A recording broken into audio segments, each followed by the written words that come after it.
सरधना विधायक संगीत सोम के खिलाफ एफआईआर की मांग।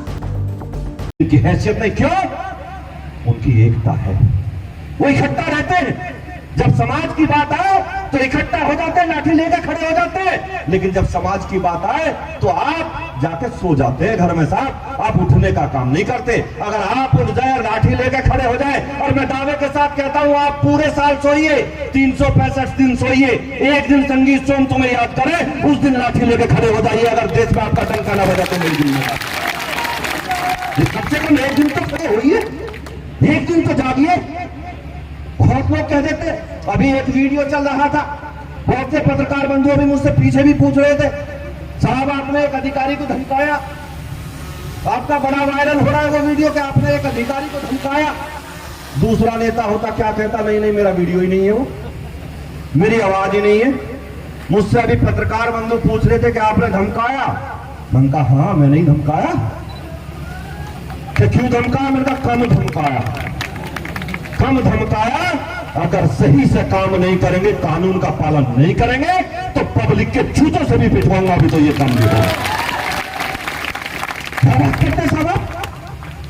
मैं आप लोगों से कहना चाहता हूं, कमजोरी की बात मत करिए, कमजोर मत होइए। लेकिन मैं फिर कहता हूं, जहां 4 बर्तन होते हैं ना साहब।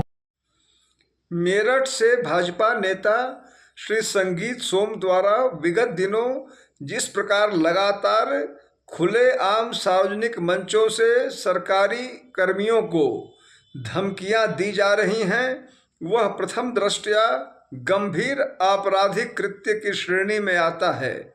अतः मैंने इस संबंध में प्रदेश के मुख्य सचिव तथा डीजीपी को पत्र लिखकर इन समस्त वीडियो का संज्ञान लेते हुए उनके विरुद्ध एफआईआर दर्ज किए जाने सहित समस्त आवश्यक विधिक कार्रवाई किए जाने की मांग की है।